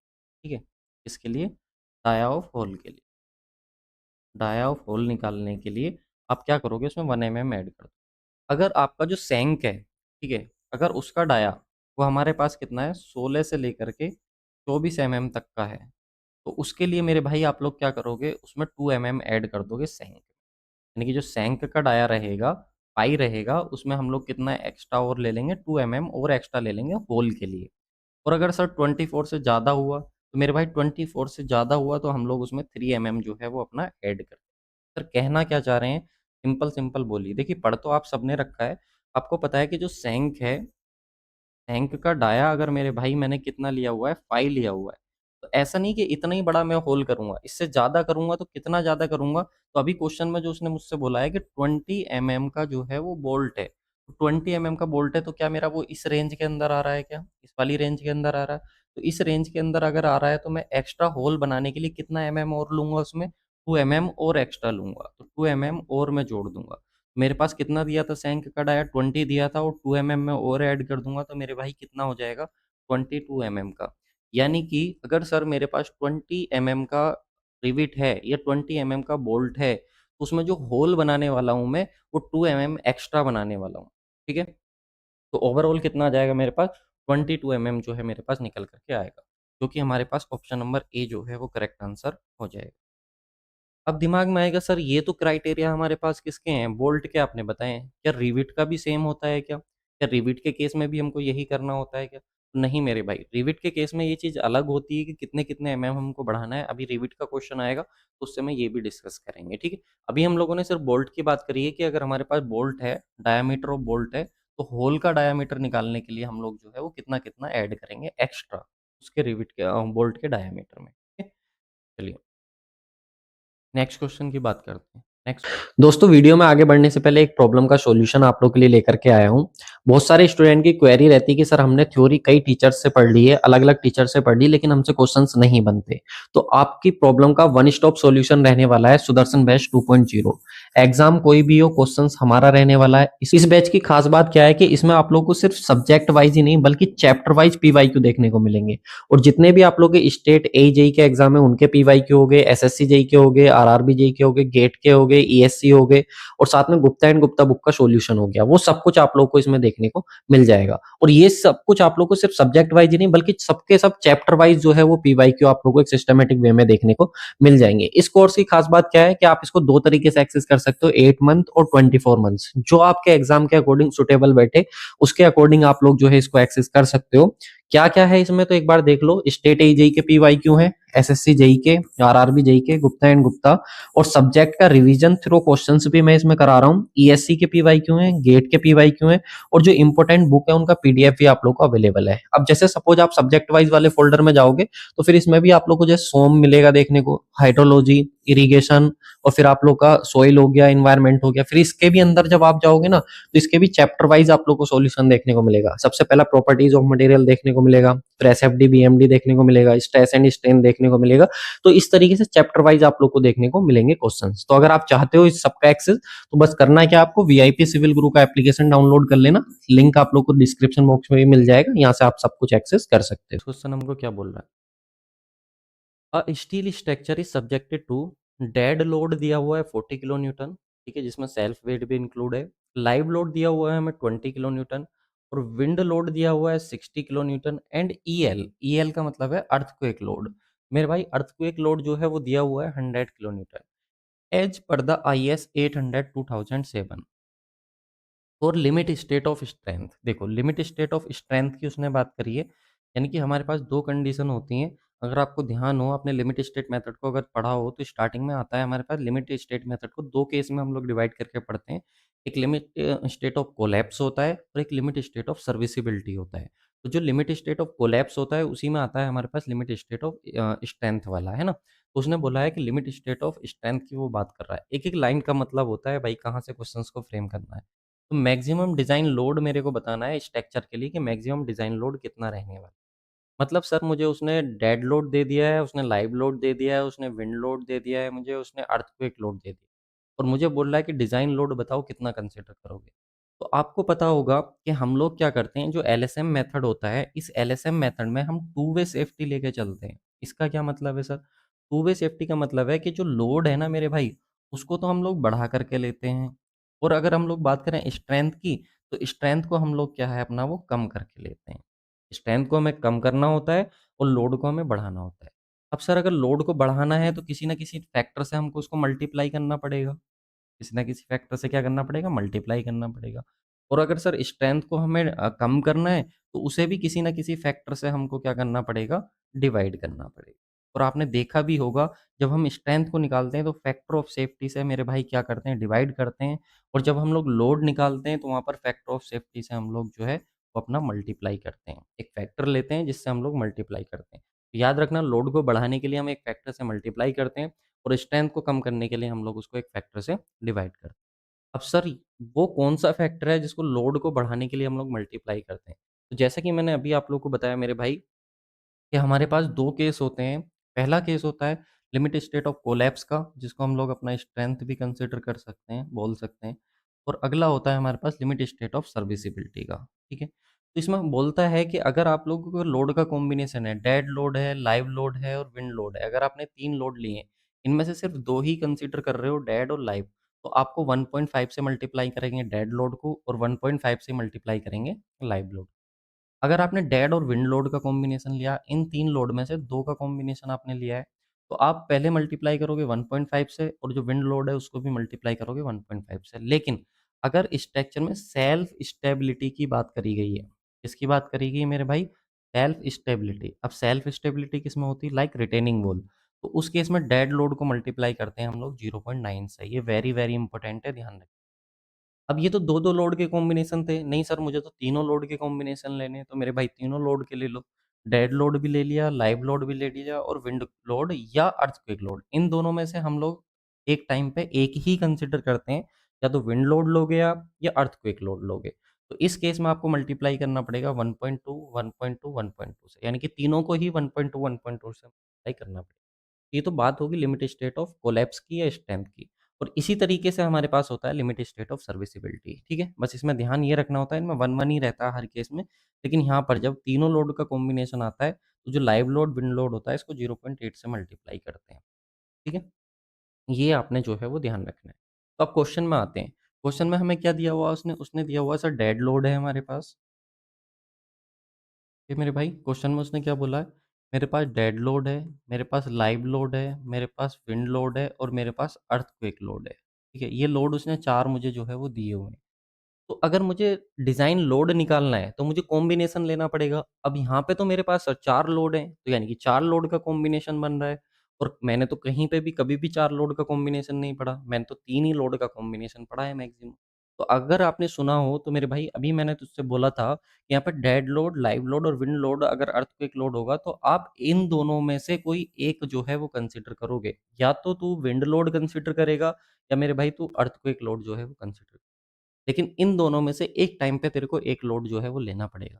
तो मेरे भाई इसका मतलब यहाँ से सर 2 कॉम्बिनेशन बनेंगे, तो बिल्कुल सही सोच रहा है मेरे भाई। डेड लोड लेंगे, लाइव लोड लेंगे और एक बार विंड लोड लेंगे। डेड लोड लिया, लाइव लोड लिया और विंड लोड लिया। और एक बार जो कॉम्बिनेशन लूँगा विंड लोड और अर्थक्वेक में से एक टाइम पे एक लेना, जिसमें कि मैं एक ले चुका हूँ। तो अब क्या लूँगा? डेड लोड लूँगा, लाइव लोड लूँगा और मेरे भाई क्या लूँगा? अर्थक्वेक लोड लूँगा। तो ये भी मैंने अपने ले लिया। अब मुझे पता है कि देखो, जब मैं ये 3-3 के कॉम्बिनेशन बनाता हूँ तो कितने से मल्टीप्लाई करता हूँ? 1.2 से। तो सबको 1.2, 1.2 से मल्टीप्लाई करना पड़ेगा। मतलब मैंने 1.2 जो है वो बाहर ही ले लिया कि सबको जो है वो 1.2 से मल्टीप्लाई करना पड़ेगा। इतना मैथ तो आता होगा। अब मुझे इन दोनों में से जो भी मेरे पास मैक्सिमम वैल्यू होगी वो मैं कंसीडर, सर मैक्सिमम क्यों ले रहा हूँ? मैं तो मिनिमम भी ले सकता था। तो मेरे भाई मैंने अभी बताया कि जब मैं लोड की बात करता हूँ तो लोड को बढ़ा के लेता हूँ। तो मैं क्या करूँगा, ज़्यादा से ज़्यादा लोड अपना कंसीडर करना चाहूँगा कि इन दोनों में से जो भी मैक्सिमम वैल्यू आए, उसी को मैं अपना जो है वो डिज़ाइन लोड कंसीडर करूँ। तो मैंने क्या करा, सबके कॉम्बिनेशन बनाए। मैंने डेड लोड की वैल्यू रखी, विंड लोड की रखी, अर्थक्वेक की रखी, 40 20 60 ऐसे ही यहाँ पे रखा, 40 20 और अर्थक्वेक लोड कितना दिया था क्वेश्चन में, 100। जब आप चेक करने जाओगे तो सारी वैल्यू आपको क्वेश्चन में जो है वो मेंशन है। ठीक है मेरे भाई। मैंने वैल्यू रखी, इस सबको सोल्व करा, ये 162 आया। जब इस सबको सोल्व करा तो 210 आया। इन दोनों में से मैक्सिमम कौन-सा है? तो ऑब्वियस सी बात है सर, 210 है। 200 किलोन्यूटन जो है मेरे पास, ये क्या हो जाएगा, 210 किलोन्यूटन जो है मेरे भाई, ये मेरे पास क्या हो जाएगा, डिज़ाइन लोड जो है वो हो जाएगा। तो मैं जो डिज़ाइन लोड अपना कंसीडर करूँगा, वो 210 जो है वो कंसीडर करूँगा। ठीक है? तो आई होप आपको जो है क्वेश्चन जो है भाई वो क्लियर हुआ होगा। इसका करेक्ट आंसर जो है वो ऑप्शन नंबर सी जो है वो करेक्ट आंसर हो जाएगा। ठीक है? चलिए, नेक्स्ट क्वेश्चन पे आ जाते हैं भाई। नेक्स्ट क्वेश्चन का आंसर आप लोग बताओ क्या होगा? तब तक मैं आप लोग को भाई थोड़ा-सा बता देता हूँ। अगर देखो भाई, मेरे साथ जुड़ कर के आपको अगर अपनी सिविल इंजीनियरिंग कंप्लीट करनी है, तो हमारा एप्लीकेशन है वीआईपी सिविल गुरु का, उसको डाउनलोड कर लो। वो आपको जो है वहाँ पे सारी चीज़ें अवेलेबल हो जाएँगी। वहाँ पे एक कॉन्सेप्ट कोर्स है जिसमें मैंने सारे कॉन्सेप्ट्स को जो है मिनिमम टाइम में प्रिसाइज़ली जो है वो आपको समझाने की कोशिश करी है। बहुत ही बेहतरीन तरीके से उसमें सारे सब्जेक्ट को कवर करा गया है। लेकिन अगर आपका सिलेबस ऑलरेडी कंप्लीट है और आपके मॉक में मार्क्स नहीं आ रहे हैं और आपको 15 से 20 नंबर तक जो है वो अपने इंक्रीज़ करने हैं, 20 प्लस ही इंक्रीज़ होंगे, तो आपके लिए एक सिविल मास्टरमाइंड बैच है, जो ट्रिक बेस्ड रिवीजन बैच है। उसमें मैंने आप लोगों को ट्रिक से जो है लगभग-लगभग उसमें 40-45 लेक्चर हैं मेरे भाई, जो ट्रिक से दिए हुए हैं, और भी मैं लेक्चर उसमें जो है वो ऐड करता रहता हूँ। जैसे-जैसे ट्रिक्स का फॉर्मेशन होता रहता है, बनती रहती हैं, वो उसमें मैं ऐड करता रहता हूँ। उसमें सारे सब्जेक्ट का रिवीजन वगैरह सारी चीज़ें मिल जाएँगी। वो लाइफ़ टाइम एक्सेस के साथ है, बहुत ही बेहतरीन कोर्स है। एक भी स्टूडेंट का उसका नेगेटिव फीडबैक नहीं है, आप इस चीज़ से अंदाज़ा लगा सकते हो आप। बाकी भाई आप कंटेंट चेक करो, मेरे कहने पे मत विश्वास करो, प्लेलिस्ट बनी हुई है, वहाँ पे भी जाकर के आप लोग चेक कर सकते हो। वो देखो, बहुत ही बेहतरीन जो है वो कंटेंट रहने वाला है, ठीक है? चलो, अब देखो यहाँ पे हम लोग बात करते हैं अपना नेक्स्ट क्वेश्चन की। आई होप आपने सोल्व किया हो तो। नेक्स्ट क्वेश्चन क्या बोल रहा है मेरे भाई मुझे? The effective length of a built up steel column is 8 metre. यहाँ पे उसने बात करी है बुल्ट अप स्टील कॉलम की, ठीक है? उसकी जो लेंथ है मेरे पास वो कितनी है? 8 मीटर है। And the radius of gyration, उसका जो रेडियस ऑफ जायरेशन है मेरे भाई वो कितना है? 80 एमएम का है। The column is provided with a single lacing system. Column जो है हमारे पास वो कैसा है? सिंगल लेसिंग सिस्टम है। इसका मतलब सर कुछ ना कुछ डबल लेसिंग जैसा भी होता होगा, और उसने यहाँ पे मेंशन करके दिया है सिंगल लेसिंग, का मतलब कुछ डबल लेसिंग जैसा भी होता होगा। मैंने कहा बिल्कुल सही है, डबल लेसिंग भी हमारे पास होता है। Effective slenderness ratio of a laced column as per the IS 800। हमें क्या पूछ रहा है वो? हमसे कह रहा है कि हमें ये बताओ कि जो इफेक्टिव स्लेंडरनेस रेशियो होगा, जो लेस्ड कॉलम है उसका क्या होगा? तो सबसे पहले तो देखो, मेरा हर बार सजेशन आपको ये रहता है कि अगर आप लोग न्यूमेरिकल बनाने जा रहे हो, तो क्वेश्चन में जो पूछा है अगर उसका फ़ॉर्मूला आपको आता है, तभी क्वेश्चन को अप्रोच करने जाओ। अदरवाइज़ आपका टाइम वेस्ट होगा और क्वेश्चन भी नहीं होगा, है ना? तो यहाँ पे स्लेंडरनेस रेशियो उसने पूछा है, तो स्लेंडरनेस रेशियो को लैम्ब्डा से लिखता हूँ, और सर मेरे पास कितना होता है? L effective upon minimum radius of gyration होता है। तो मेरे पास इफेक्टिव लेंथ कितना है कॉलम का? उसने बोला है कि इफेक्टिव लेंथ जो है वो कॉलम का कितना है? 8 है। तो ये 8 मीटर है, ठीक है? अगर हम लोग मिनिमम रेडियस ऑफ जायरेशन की बात करें तो कितना है सर मेरे पास? 80 एमएम है। तो जब इसको आप सोल्व करने के लिए जाओगे, तो आप मीटर को किसमें कर लोगे? एमएम में कर लोगे, और जब इसको डिवाइड करोगे तो आपका यहाँ से कितना आ जाएगा मेरे भाई? यहाँ से 100 आ जाएगा। अब जब यहाँ से आप देखने जाओगे तो ऑप्शन में तो मेरे भाई 100 है, लेकिन ये क्वेश्चन आप लोग का हो जाएगा गलत, अगर आप इस अप्रोच को फ़ॉलो करोगे तो। आपको समझना पड़ेगा कि अगर उसने सिंगल लेसिंग बोला है, लेसिंग सिस्टम बोला है, तो इसका मतलब है। अगर आप ऐसे करने जाओगे, ऑप्शन में भी है, तो क्वेश्चन हो जाएगा गलत आपका। आपको ध्यान रखना है कि जब उसने लेसिंग की बात करी है ना मेरे भाई, उससे पहले समझो बुल्ट अप कॉलम क्या होता है। बुल्ट अप कॉलम क्या होता है? अगर मान लो मुझे कॉलम चाहिए, सपोज़ मेरे को कॉलम चाहिए 10 मीटर का। 10 मीटर लंबा मेरे को कॉलम चाहिए, ठीक है? अब 10 मीटर लंबा मेरे को कॉलम चाहिए, लेकिन 10 मीटर लंबा मेरे पास कोई कॉलम है ही नहीं। मेरे पास तो 5-5 मीटर के सेक्शन होते हैं। तो मैं क्या करूँगा, 2 5-5 मीटर के सेक्शन को मिलाऊँगा, और 2 5-5 मीटर के सेक्शन को मिला कर के अपना एक 10 मीटर का कॉलम जो है वो तैयार कर लूँगा। तो ये जो मैंने सेक्शन को मिला कर के एक नया सेक्शन बनाया है, इसी को बोलते हैं बुल्ट अप, मतलब बनाना है। बुल्ट अप कॉलम हमने जो है वो तैयार किया है। 2 सेक्शन को मिला कर के, ठीक है? तो ये होता था हमारे पास बुल्ट अप कॉलम। अब आपने सबने देखा होगा अगर 2 मैंने सेक्शन को मिला कर के अगर मान लो 2 सेक्शन है, ये एक है, ये एक है, ऊपर-नीचे नहीं आमने-सामने रखे हुए हैं, तो इनमें कुछ इस तरीके की आप लोगों ने सिस्टम देखा होगा, कुछ ये बना हुआ। भाई मेरे भाई अगर ये सिस्टम आपने देखा है, अभी जो मैं बना रहा हूँ ये आप लोग का हो गया डबल लेसिंग, ठीक है? तो डबल लेसिंग का सिस्टम है यानी कि इधर से भी है और ये आप लोग का इधर से भी है, क्रॉस कर रहा है। क्रॉस कर रहा है तो आपका कैसा है डबल लेसिंग वाला सिस्टम है। सिंगल लेसिंग वाला कैसा होता है जब तो ये आपका जो है मेरे भाई वो सिंगल लेसिंग वाला है। तो अब हमने जो लेसिंग लगाई है किस लिए लगाई है तो आपको सिंपल सा नज़र आ रहा होगा सर इस कॉलम के ऊपर जब लोड आता, अगर ये लेसिंग ना लगाते हो सकता है ये कॉलम इधर बकल कर जाता है, ये कॉलम इधर बकल कर तो पहला पॉइंट तो मुझे ये नज़र आ रहा है कि इस लेसिंग को लगाने की वज़ह से जो है मेरे पास बकलिंग की जो प्रॉब्लम थी दोनों कॉलम की, वो जो है वो ख़त्म हो जाती है। तो एक तो मेरे को ये बकलिंग से जो है वो बचाता है। दूसरा, एक और बहुत अच्छा रीज़न इसका होता है, इसको लगाने का एक और फ़ायदा होता है कि रजिस्ट करता है मेरे पास ट्रांसवर्स शीयर को। अब जब कॉलम के ऊपर लोड आता है, तो लोड आने की वज़ह से क्या उसमें ट्रांसवर्स शीयर जो है वो डेवलप होती है। तो उस ट्रांसवर्स शीयर को भी रजिस्ट करता है और कितना रजिस्ट करता है? तो मेरे भाई अगर एक कोई भी एक्सियल लोड 1000 है, तो उसका 2.5 1000 अगर न्यूटन है मेरे पास, तो उसका 2.5% तो 2.5% कितना होगा मेरे भाई? तो 2.5% अगर मैं निकालूँगा 1000 का, तो मेरे पास कितना आएगा? नीचे इसको परसेंटेज को हटाएँगे तो 100 वो आएगा, पॉइंट हटाएँगे तो एक ज़ीरो और आएगा। यानी कि 25 जो है मेरे पास वो रजिस्ट कर लेता है ये लेसिंग की वजह से। तो लेसिंग की वजह से जो आपका लोड की वजह से जो आप लोग के पास ट्रांसवर्स शीयर या ट्रांसवर्स स्ट्रेस जो है वो आने वाली थी, उसमें से लेसिंग की वजह से इतना पोर्शन जो है वो लेसिंग रजिस्ट कर लेता है। तो ये भी फ़ायदा होता है मुझे लेसिंग को लगाने का। तो लेसिंग के 2 मेजर फ़ायदे सर मुझे पता चले, एक तो ट्रांसवर्स को रजिस्ट करता है, एक बकलिंग से जो है वो हमको बचाता है। और क्या फ़ायदे हैं सर? तो याद रखना इसकी वजह से हम लोग इंक्रीज़ कर पाते हैं अपना रेडियस ऑफ जायरेशन को। अब इससे क्या फ़ायदा होगा सर? अगर हम लोग रेडियस ऑफ जायरेशन को इंक्रीज़ कर पाएँगे, लेसिंग लगा कर के तो इससे हमें क्या बेनिफिट है? तो देखना रेडियस ऑफ जायरेशन जिसको आर मिनिमम भी बोलते हैं या जिसको हम लोग मिनिमम रेडियस ऑफ जायरेशन भी ठीक है? आप सबको पता है कि सर जो जो हमारे पास स्लेंडरनेस रेशियो होता है, वो होता है effective length upon r minimum और जो सर स्लेंडरनेस रेशियो होता है, वो बकलिंग के क्या होता है सर डायरेक्टली प्रोपोर्शनल होता है। अब इसका मतलब क्या है? इसका मतलब बड़ा सिंपल सा है, अगर मेरे पास स्लेंडरनेस रेशियो कम होगा, तो कॉलम में बकलिंग क्या होगी? कम होगी और मैं यही तो चाहता हूँ कि मेरा कॉलम बकल ना हो, लोड आए तो वो बकल ना हो कॉलम, यही तो मैं चाहता हूँ। तो मुझे स्लेंडरनेस रेशियो को क्या करना पड़ेगा मेरे भाई? तो मुझे स्लेंडरनेस रेशियो को कम करना पड़ेगा। और अगर मुझे स्लेंडरनेस रेशियो को कम करना है, तो मेरे भाई ये जो आर मिनिमम है, मिनिमम रेडियस ऑफ gyration इसको बढ़ाना पड़ेगा क्योंकि ये दोनों एक दूसरे से इनवर्सली रिलेटेड हैं। और इनवर्सली रिलेशन क्या होता है कि अगर आप एक चीज़ को बढ़ाओगे तो दूसरी क्या हो जाएगी? कम हो जाएगी।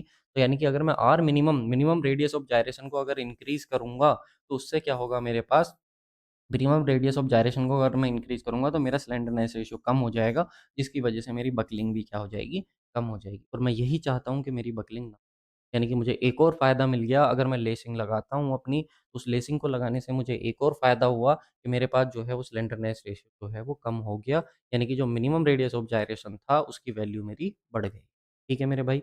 और इससे जो हमें ये फ़ायदा हुआ है, इससे एक और फ़ायदा हमारे पास होता है कि अगर हम लोगों ने लेसिंग लगाई है, तो मेरे भाई जो इफ़ेक्टिव लेंथ है, वो भी मेरी इंक्रीज़ हो जाती है और कितनी इंक्रीज़ होती है तो 5% तक इंक्रीज़ हो जाती है और इसी पॉइंट पे बेस्ड मेरा जो है न्यूमेरिकल है। कि अगर मैंने इफ़ेक्टिव लेंथ अगर देखनी है, तो मेरे पास अगर लेसिंग आपने यूज़ कर ली है मेरे भाई कॉलम में, तो उसकी वजह से आपको इफ़ेक्टिव लेंथ 5% बढ़ानी पड़ेगी। इसका मतलब सर इस क्वेश्चन को हम ऐसे नहीं करेंगे क्या? तो मैंने कहा बिल्कुल नहीं करेंगे भाई, इसको करने का थोड़ा-सा तरीका चेंज होगा कि अगर लैम्ब्डा की वैल्यू देखूँ मैं, तो L effective upon r minimum होता है सर और यहाँ पर मेरे पास इफ़ेक्टिव लेंथ जो है वो 5% बढ़ जाएगी। तो इफ़ेक्टिव लेंथ कितनी थी? 8 मीटर थी, उसको 5% बढ़ाऊँगा तो कितना हो जाएगा? 1.05 ठीक है? इससे मल्टीप्लाई कर देंगे और डिवाइडेड बाय नीचे कितना आ जाएगा मेरे पास 80 एमएम, ठीक है? बस यही क्लू था इस क्वेश्चन को सॉल्व करने का कि जब भी मैंने लेसिंग यूज़ करी है, तो लेसिंग यूज़ करने की वजह से मेरे पास इफेक्टिव लेंथ जो है वो 5% जो है वो बढ़ जाती है, 5% जो है वो इंक्रीज़ हो जाती है। तो मेरे भाई ये कितना हो जाएगा मेरे पास मीटर है, तो 8000 हो जाएगा, ये 1.05 हो जाएगा और नीचे कितना रहेगा मेरे पास 80 जब मैं इसको सोल्व करूँगा तो यहाँ से कितना आएगा मेरे पास 100 और जब मैं 100 मल्टीप्लाई 1.05 को सोल्व करूँगा, तो मेरे भाई ये आ जाएगा यहाँ से सोल्व होकर 105 यानी कि इसका जो करेक्ट आंसर रहेगा वो कितना रहेगा 105 बस एग्ज़ाम में यही क्लू जो है वो हमको पकड़ना होता है कि उसने लेसिंग की बात करी है, तो लेसिंग के केस में हमको 5% जो है वो बढ़ाना पड़ेगा। अगर आपने नॉर्मली कर दिया, तो मेरे भाई आंसर तो आपको मिल जाता ऑप्शन, ऑप्शन तो मिल जाता, लेकिन आकर के देखते पता पड़ता कि यार क्वेश्चन जो है वो गलत हो गया। ये छोटे-छोटे क्लूज़ होते हैं जो हमको पकड़ने होते हैं, ठीक है? चलो, इसके बाद आता है हमारे पास इसके बाद आप इस क्वेश्चन को सोल्व करो, ठीक है? इस क्वेश्चन का आंसर सब लोग बताएँगे, क्योंकि अभी मैंने इसके जैसा क्वेश्चन जो है वो आपको कराया हुआ है। तो हमसे इस क्वेश्चन में क्या बोल रहा है वो, calculate the effective length of a steel column of length 3 metre, यानी कि कॉलम की जो लेंथ है वो मेरे पास कितनी है, 3 मीटर है, और हमें क्या बताना है, उसका इफेक्टिव लेंथ बतानी है। That is effectively held in position. अब देखो उसने क्या बोला है क्वेश्चन में, उसने बोला हेल्ड इन पोजीशन, यानी कि दोनों ही एंड जो है ना, उसने बोला held in position at both and, यानी कि दोनों ही एंड पे जो है ना वो अपनी पोजीशन में बना हुआ है कॉलम। मतलब सर अगर ये कॉलम है और इसमें दोनों ही एंड पे मुझे अपनी पोजीशन में बनाना है, तो मतलब मैंने इधर भी हिंज कर दिया और इधर भी कितना कर दिया, मैंने उसको हिंज कर दिया है। साथ में उसने क्या बोला है, एंड के बाद बोला restrained in rotation at one and.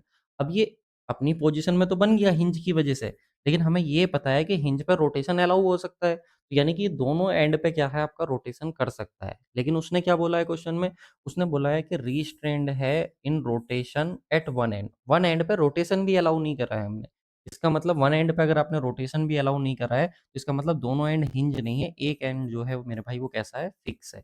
यानी कि यहाँ पे ना तो रोटेशन है, ना ही ट्रांसलेशन है। यहाँ पर आपका रोटेशन तो है, बट ट्रांसलेशन नहीं है। तो इस केस में अगर आपको ध्यान हो, तो मैंने आपको बताया था कि मेरे पास कुछ इस तरीके से आएगा निकल कर के, और जो एल इफेक्टिव हो जाएगी, वो कितनी हो जाएगी, L/√2। L/√2 का मतलब कितना हो गया सर, जब इसको सोल्व करूँगा मैं, तो आएगा 0.707 L। अब ये तो मेरे पास थ्योरेटिकल वैल्यू आती है निकल कर के, लेकिन उसने तो मुझसे आईएस कोड के बेस पे बात करी है, ठीक है? क्वेश्चन में अगर उसने नहीं बोला, देखो यहाँ पे उसने नहीं बोला, तो हम लोग इसको सोल्व भी कर सकते हैं। 0.7 से आप लोग निकालो और मल्टीप्लाई करो 3 से, तो कितना आएगा, 2.1 आ रहा है। क्या 2.1 ऑप्शन में है क्या? नहीं, 2.1 ऑप्शन में नहीं है। तो अब मुझे आईएस कोड के अकॉर्डिंग चेक करना पड़ेगा। तो आईएस कोड के अकॉर्डिंग ये वैल्यू रिकमेंडेड कितनी होती है, 0.8 एल, यही तो होती है ना? तो देखो ज़रा, 0.8 एल की वैल्यू कितनी है मेरे पास, 3। 3 है तो 8 तिया कितना हो गया, 24, यानी कि 2.4, ठीक है? तो हम इसको आंसर जो है अपना वो टिक करेंगे। अच्छा, लमसम भी जा सकते थे, इसके अप्रॉक्सिमेट देखें अगर थ्योरेटिकल वैल्यू से, तो थ्योरेटिकल वैल्यू से हमें जो है लगभग अप्रॉक्सिमेट रिज़ल्ट मिल जाता है, तो हम वैसे भी जा सकते थे। बट हमारा एग्ज़ैक्ट रिज़ल्ट जो है वो इसने आईएस कोड से ही जो है वो दिया हुआ है। ये ध्यान रखिएगा इस चीज़ को। और वैसे भी उसने बोल दिया स्टील कॉलम, तो अगर उसने स्टील कॉलम बोल दिया है, तो इसका मतलब उसने मेंशन कर दिया है कि आप लोग का स्टील स्ट्रक्चर से जो है वो क्वेश्चन है। ठीक है मेरे भाई? बाकी ये मैं आपको सारे केसेज़ बता ही चुका हूँ। ये आप लोग का फिक्स है, ये भी फिक्स है, ना तो रोटेशन होगा, ना ही ट्रांसलेशन होगा। ये फिक्स है, ये हिंज है, ये फिक्स है, यहाँ पे ट्रांसलेशन होगा लेकिन रोटेशन नहीं होगा। यहाँ पर आप लोग का ये आप लोग का रोटेशन यहाँ पे दोनों एंड पे अलाउ है, यानी कि ये भी हिंज है, ये भी हिंज है। ये फिक्स है, ये फ्री है। ये आप लोग का हिंज है, लेकिन यहाँ पर आप लोग का जो है वो ट्रांसलेशन होगा, रोटेशन, ठीक है? तो ये हमारे पास जो है टोटल 6 केसेज़ हैं, जो आप लोग को पता होने चाहिए। बहुत ही इम्पोर्टेंट ये हमारे पास हो जाते हैं, ठीक है? चलो भाई, नेक्स्ट क्वेश्चन पे आते हैं। नेक्स्ट क्वेश्चन को सॉल्व करते हैं। क्योंकि सेशन ज़रूर थोड़ा-सा लंबा हो सकता है, बट मेरे भाई देखो क्वेश्चन तो हमको करने ही है। अगर आप लोगों को वीडियो अच्छी लग रही हो तो प्लीज़ यार वीडियो को लाइक कर दो, कमेंट कर दो कि भाई हाँ, अच्छा लग रहा है। कि बहुत मेहनत लगती है। अभी भी अगर आप देखोगे ना तो अब ठीक-ठाक गर्मी हो रखी है जहाँ पे मैं इसको रिकॉर्ड कर रहा हूँ, ठीक है? क्योंकि भाई अपने पास एसी वगैरह तो है नहीं ना, ये बहुत ज़्यादा जो है वो प्रॉब्लम होती है, सेशन रिकॉर्ड करते हो और सुबह-सुबह जो है वो करने होते हैं। ठीक है? चलो इस क्वेश्चन का आंसर बताओ, आप लोग इस क्वेश्चन को सॉल्व करोगे, क्या इसका आंसर रहेगा?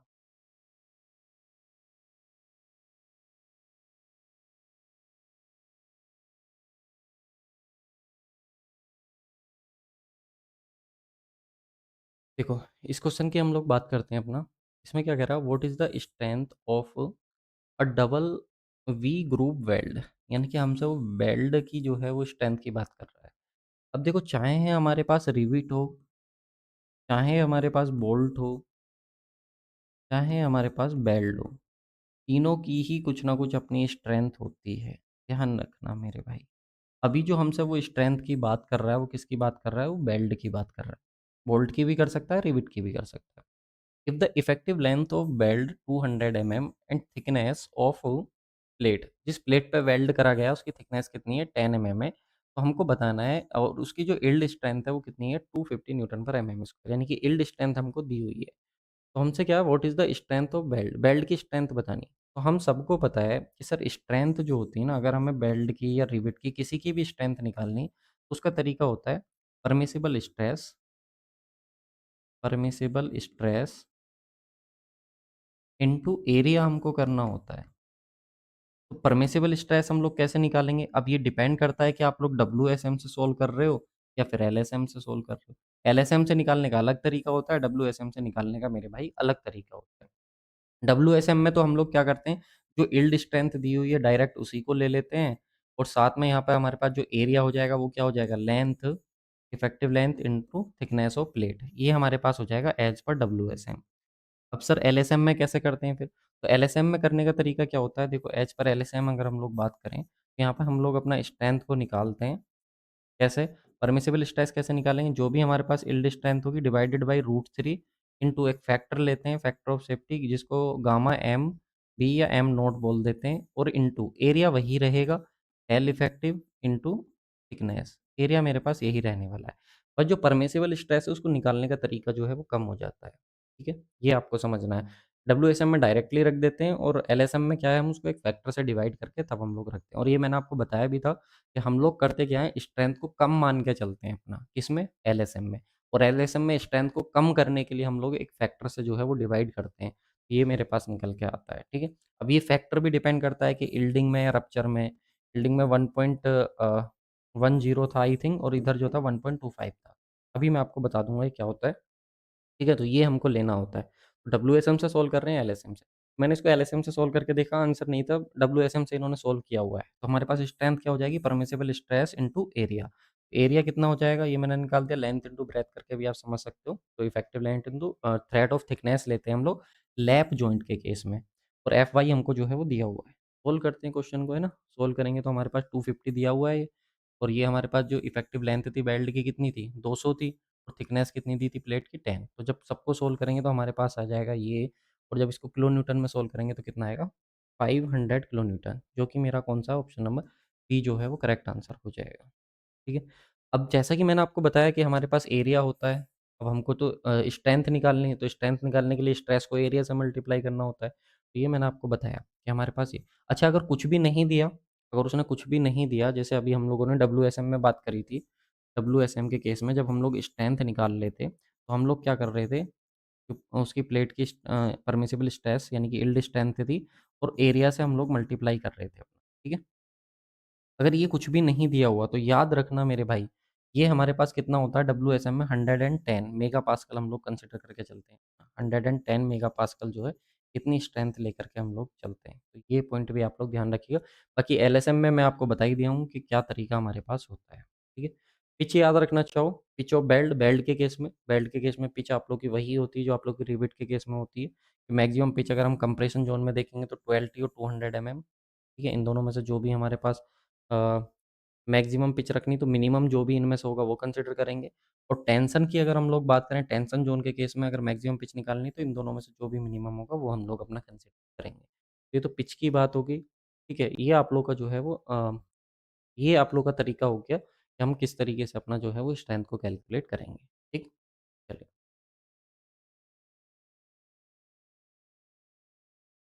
हुँ, ये हमारे पास क्वेश्चन है, ठीक है? इस क्वेश्चन को हमको सोल्व करना है अपना।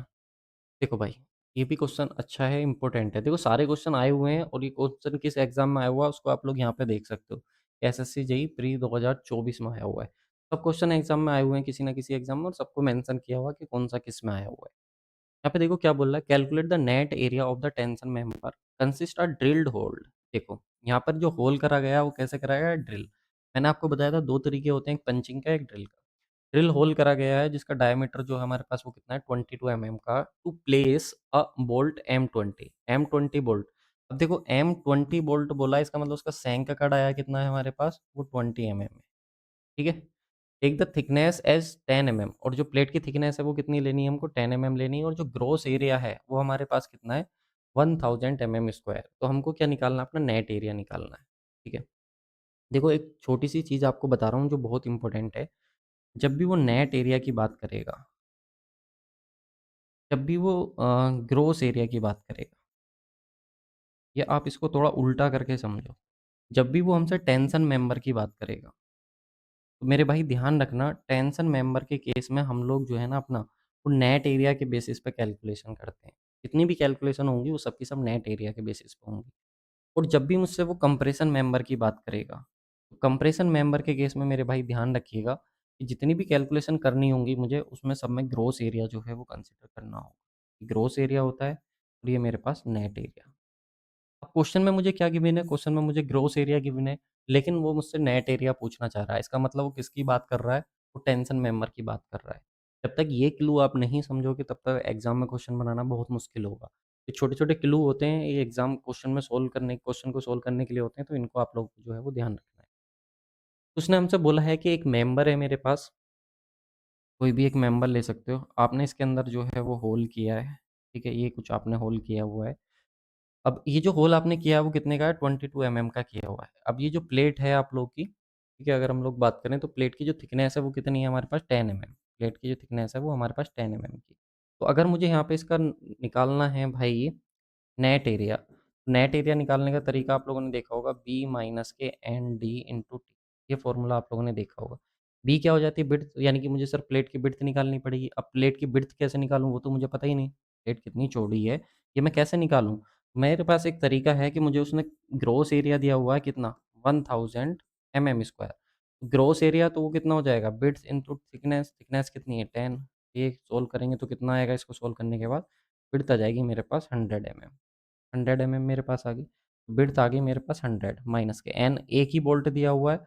और उसने जो यहाँ पे डाया होल की बात करी है वो कितना है मेरे भाई? 22 है। इंटू थिकनेस की बात करी है, प्लेट की थिकनेस कितनी है हमारे पास? 10 है। जब इसको सोल्व करेंगे तो यहाँ से कितना बचेगा आप लोग का? 88। नहीं, मेरे को तो यहाँ पे 20 लेना होगा ना यार। एक सेकेंड देना। 22 नहीं, सही है। सही है, ये हमने गलत माइनस करा है। इसको माइनस करेंगे तो कितना आएगा मेरे यहाँ पे? 78 आएगा। इंटू कितना होगा? 10। जब इसको सोल्व करेंगे हम लोग तो मेरे भाई कितना आ जाएगा? 780 एमएम स्क्वायर मेरे पास आ जाएगा, जो कि ऑप्शन नंबर बी में है। ठीक है, इसको मैंने सोल्व भी किया हुआ है। इसका जो पीडीएफ है वो मैं आपको अपने टेलीग्राम चैनल जो हमारा वीआईपी सिविल गुरु का है उस पर अवेलेबल करा दूंगा। आप वहाँ से जो है इसको डाउनलोड कर लेना, ठीक है? पीडीएफ वगैरह को इसकी। ठीक है, तो ये आ जाता है ग्रॉस एरिया। ये दिखाया हुआ है कि सैंक का डाया था हमारे पास, ठीक है? हमें विड्थ चाहिए थी। ग्रॉस एरिया के लिए हमने अपना फ़ॉर्मूला लगा करके इसको सोल्व कर दिया। ठीक? चलिए, नेक्स्ट क्वेश्चन हमारे पास है, ठीक है भाई, इसको भी सोल्व कर सकते हो। देखो, नेक्स्ट क्वेश्चन देखो, फ्लिट बेल्ट का है। अच्छा, सेशन तो लंबा हो रहा है, कोई दिक्कत तो नहीं है ना यार? ये राइट्स में आया हुआ है, पीएसयू में क्वेश्चन आया हुआ है आप लोग का 2024 में ही। अच्छा क्वेश्चन है, इसमें हमसे जो है वो इक्विवेलेंट स्ट्रेस को पूछा है। अच्छा, इक्विवेलेंट स्ट्रेस का जो कॉन्सेप्ट है वो हम लोग अपना, अगर आपको ध्यान हो तो हम लोग अपना सोम में भी पढ़ते हैं। जब हमारे पास जब टॉर्क लगता है और मोमेंट लगता है तो इक्विवेलेंट मोमेंट और इक्विवेलेंट टॉर्क नहीं निकालते हैं? फॉर्मूला आपको अगर ध्यान हो तो हम लोग अंडर रूट में करके निकालते हैं 1/2 M square plus T square equivalent torque जो निकालते थे। इस तरीके से ये फॉर्मूला याद है या नहीं किसी को? ये हम लोग सोम में भी निकालते थे अपना, ठीक है? और हम लोग अपना यहाँ पे भी स्टील में भी निकालते हैं। कैसे? तो देखो, अगर मेरे पास फ्लिट वेल्ड है, तो आपको फ्लिट वेल्ड पता होगा कि भाई वो शियर में फेल होता है। तो उसमें कह रहा है कि the direct shear stress and the bending tensile stress जो है हमारे पास वो कितनी है? 50 मेगापास्कल और 150 मेगापास्कल है, ठीक है?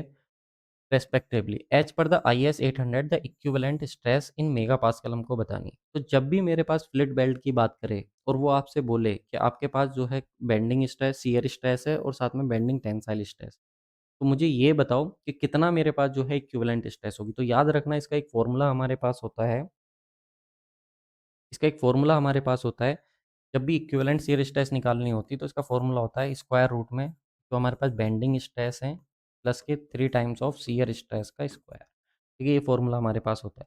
अच्छा, जब इसको आप आईएस कोड में देखने जाओगे तो ये फ़ॉर्मूला आप लोग का जो है वो कुछ इस तरीके से दिखेगा। यहाँ पे एफ का स्क्वायर दिखाई देगा और 3 क्यू स्क्वायर इस तरीके से लिखा हुआ मिलेगा। अब इन पैरामीटर को भाई रिफ़ॉर्म करते हैं हम लोग अपना, क्योंकि हम लोग स्ट्रेस, शियर स्ट्रेस को टाउ से देखते हैं, बेंडिंग स्ट्रेस को सिग्मा से। तो मैंने तो अपने जो है फ़ॉर्मूले कुछ इस तरीके से रिफ़ॉर्म करे हुए हैं, बट साथ में ये भी लिखा हुआ है कि हाँ, कुछ इस तरीके से हमारे पास ये उसमें आईएस कोड में फ़ॉर्मूला देखने को मिलता है।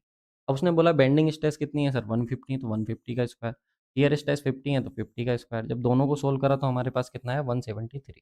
लेकिन ये तो चलो ठीक है, यहाँ तक आंसर हमारा आ ही गया। लेकिन जब हम लोग आगे और इसका कॉन्सेप्ट चेक करते हैं, तो वहाँ पे कोड में एक और चीज़ लिखी हुई है कि आपको एक चेक लगाना होता है। चेक क्या लगाना होता है कि जो भी इक्विवेलेंट स्ट्रेस आई हैं आपकी, ये इक्विवेलेंट स्ट्रेस आई हैं निकल कर के, तो ये जो भी इक्विवेलेंट स्ट्रेस आई हैं, डिज़ाइन स्ट्रेंथ से कम होनी चाहिए। अब ये तो हमारा सभी में काम आता है। जितने भी डिज़ाइन के कॉन्सेप्ट हैं, वो यही तो बोलते हैं कि जो आपकी स्ट्रेस इंड्यूस्ड हो रही है ना, वो स्ट्रेंथ से कम होनी चाहिए, तभी हमारा मेंबर क्या रहेगा? सेफ रहेगा। अब डिज़ाइन स्ट्रेंथ कैसे निकालते हैं? तो डिज़ाइन स्ट्रेंथ निकालने का ये फ़ॉर्मूला होता है एफयू डिवाइडेड बाय √3 गामा एमडब्ल्यू। तो एफयू अल्टीमेट स्ट्रेंथ या तो आप लोग को 250 दे के रखेगा या 410 दे के रखेगा, ठीक है? तो 410 हमारे पास होगी √3 और इसकी वैल्यू कितनी होगी? 1.25, जो कि हमारे पास फैक्टर होता है सेफ्टी का। तो सोल्व करा तो कितना है? 189, यानी कि 189 से तो कम ही आई है ना ये वैल्यू, इसका मतलब ये ओके है, रिजल्ट हमारा ठीक है। तो ये चेक लगाने वाला होता है, इसकी ज़रूरत नहीं है एमसीक्यू में, लेकिन ये तो हमको करना ही पड़ेगा। जब इसको सोल्व करेंगे तो कितना आएगा? 173.21, जो कि हमारा ऑप्शन नंबर ए में मैच कर रहा है, तो करेक्ट आंसर जो हो जाएगा। तो दोस्तों, वीडियो में आगे बढ़ने से पहले एक छोटा-सा अनाउंसमेंट है आप लोग के लिए।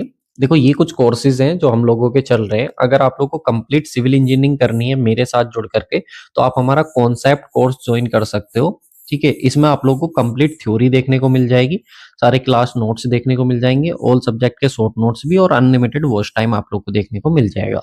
जो हमारा कॉन्सेप्ट कोर्स है, ये थ्योरी कोर्स है विद फ्यू पीवाईक्यू, कुछ पीवाईक्यू इसमें मैंने कराए हुए हैं।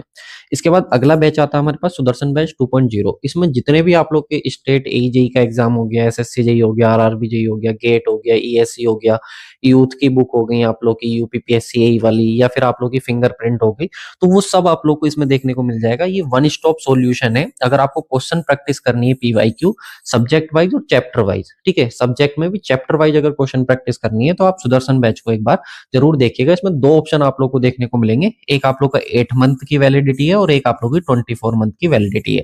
तो जो आपके अकॉर्डिंग सुटेबल हो, आप उसके साथ एक्सेस ले सकते हो सुदर्शन बैच के अंदर। इसके बाद आता है हमारा स्टूडेंट का one of the favourite batch, जो कि है हमारा सिविल मास्टरमाइंड। स्टूडेंट के द्वारा सबसे ज्यादा पसंद किया जाने वाला बैच है, क्योंकि इसमें मैंने आप लोगों को कंप्लीट ट्रिक बेस्ड रिवीजन कराया हुआ है। सारे सब्जेक्ट का रिवीजन है, सारे फॉर्मूलास और ट्रिक्स हैं, सारे जो फैक्चुअल डेटा होते हैं वो ट्रिक्स हैं, जो हमारे फील्ड और लैब टेस्ट होते हैं वो सब मैंने आप लोग को इसमें कराए हुए हैं। साथ में जो लेटेस्ट 2500 वन लाइनर है वो भी मैंने आप लोग को इसमें दिए हुए हैं, तो आप इस कोर्स का भी एक्सेस ले सकते हो। इसके साथ ही अगर आप लोग को complete Gupta and Gupta book का सॉल्यूशन चाहिए, वीडियो और पीडीएफ, तो वो लेटेस्ट सॉल्यूशन भी आप लोग को उड़ान बैच में देखने को मिल जाएगा। इसके लिए आप लोग को करना क्या है? कल वीआईपी सिविल गुरु का एप्लीकेशन डाउनलोड कर लेना। यहाँ पर आप लोग एप्लीकेशन को डाउनलोड करके कंप्लीट एक्सेस आप लोग ले सकते हो। यहाँ पर रजिस्टर्ड कर लेना अपना मोबाइल नंबर से। मोबाइल नंबर से रजिस्टर करने के बाद आप पेड कोर्सेज में जाएंगे तो सारे कोर्सेज आपको देखने को मिल जाएंगे। फिर भी अगर कोई क्वेरी रहती है तो आप इस नंबर पर आप उनसे जो है व्हाट्सअप करके अपना या कॉल करके अपना पूछ सकते हो। ऑप्शन नंबर ए हो जाएगा। ठीक है मेरे भाई, चलिए। इसके साथ ही बाकी ये तो मैं आपको बता ही चुका हूँ कि यहाँ पर जो हमारे पास ये देखो, ये इस फैक्टर की मैं बात कर रहा था, इसको देख लो। अगर उसने सोप बेल्ट बोला है तो 1.25 लेंगे, और अगर साइट बेल्ट बोला है कि साइट पे आप लोग बेल्डिंग कर रहे हो तो 1.50 लोगे। ये इंपॉर्टेंट है, दोनों फैक्टर याद रखिएगा। और इसकी जो वैल्यू है वो 250 हो सकती है, 410 हो सकती है, तो जो भी क्वेश्चन में मेंशन होगा उसके हिसाब से, ठीक है? जनरली हाई यील्ड स्ट्रेंथ की हम लोग बात करते हैं, तो 410 ही लेते हैं। माइल्ड स्टील अगर वो बोलेगा तभी हमको जो है वो कंसिडर करना है। बाकी इस क्वेश्चन का आंसर आप बताओ। If 16 mm diameter rivet is used, what should be the diameter of the rivet hole? अब देखो यहाँ पे किसकी बात कर रहा है वो? रिविट की। और इससे पहले जो हमने क्वेश्चन करा था वो कौन सा था? बोल्ट का। तो मैंने बताया था बोल्ट का हो या रिविट का हो तो सैंक डाया हमको दे के रखेगा, और इससे हमें किस में कन्वर्ट करना होता है? होल में। तो होल के लिए हमें कुछ ना कुछ जो है वो ऐड ऑन करना होता है, ठीक है? तो रिविट के केस में क्या करते हैं? तो रिविट के केस में आप लोग बताओ, अगर 16 का रिविट है तो होल कितने का हमको करना होगा उसका, ये आपको बताना है। तो भाई इसका देख लो आप लोग, ये हमारे पास कंडीशन होती है कि अगर मेरे पास सैंक का डाया, ध्यान से देखना, अगर मेरे पास सैंक का डाया जो है वो लेस देन है कितने से? Less than equal to 25 mm है, 25 से कम है सैंक का डाया। तो होल के लिए मैं क्या करूँगा? सैंक में जो सैंक का डाया फाई, उसमें जो है 1.5 mm जो है वो ऐड कर दूंगा होल के। इसी तरीके से अगर से ग्रेटर देन हुआ 25 mm, 25 mm से ज़्यादा हुआ तो मेरे भाई मैं इसमें ऐड कर देता हूँ अपना 2 mm। कितना ऐड कर दूँगा? 2 mm जो है वो ऐड कर दूँगा। तो अभी उसने सैंक का डाया मुझे कितना दिया हुआ? सैंक का डाया दिया हुआ 16 mm। तो 16 mm में मैं कितना ऐड करूँगा? मुझे होल का डाया चाहिए, तो होल के डाया के लिए 16 mm तो 25 mm से कम है। 25 से कम है तो इसमें मैं 1.5 mm ऐड करूँगा। जब 1.5 mm ऐड करूँगा तो कितना हो जाएगा? 17.5 mm मेरे पास हो जाएगा। इसका मतलब मेरे पास जो सही आंसर होगा सर जी, वो आंसर हो जाएगा ऑप्शन नंबर बी। ठीक है? भाई इतना ही रखते हैं क्योंकि सेशन काफ़ी लंबा हो रहा है। बाकी आप लोगों को वीडियो जो है कैसी लगी, लाइक करके, कमेंट करके ज़रूर बताना है क्वेश्चन कैसे लग रहे हैं। क्योंकि क्वेश्चन तो यार मैं बहुत सारे लेके आया था। आप लोग अगर रेस्पॉन्स दोगे तो एक और सेशन करा दूँगा, ठीक है? क्वेश्चंस तो अभी भी देखो, अब देखोगे तो लगभग 50 से भी ऊपर ज़्यादा ये क्वेश्चंस थे। ये 75 के आस-पास क्वेश्चन थे, जो मैंने निकाले हैं, जो रिपीटेड एमसीक्यू हैं। बाकी भाई इसका एक सेशन तो आपको पता ही है, 1 या 2 सेशन एप्लीकेशन में भी होने हैं आपके सुदर्शन बैच में, क्योंकि सुदर्शन बैच आप लोग का सिर्फ़ और सिर्फ़ क्वेश्चन प्रैक्टिस का बैच है। तो आप लोग एक बार ज़रूर वीआईपी सिविल गुरु का एप्लीकेशन विज़िट कीजिएगा। अगर आपको लगे वर्थ इट है, वैल्यूएबल है कंटेंट, तो डेफ़िनिटली आप लोग जो है भाई वो सपोर्ट कर सकते हो। और आप लोग की सपोर्ट से ही जो है वो सारी चीज़ें पॉसिबल है। लाइक और कमेंट करते रहिएगा, फीडबैक देते रहिएगा, क्योंकि आपके फीडबैक मेरे लिए बहुत ज़्यादा वैल्यूएबल होते हैं। उन्हीं के अकॉर्डिंग जो है वो मैं चेंज कर पाता हूँ। तो thank you so much once again for watching this. दोस्तों वीडियो में आगे बढ़ने से पहले एक प्रॉब्लम का सॉल्यूशन आप लोग के लिए लेकर के आया हूँ। बहुत सारे स्टूडेंट की क्वेरी रहती है कि सर हमने थ्योरी कई टीचर्स से पढ़ ली है, अलग-अलग टीचर से पढ़ ली, लेकिन हमसे क्वेश्चंस नहीं बनते। तो आपकी प्रॉब्लम का वन स्टॉप सॉल्यूशन रहने वाला है सुदर्शन बैच 2.0।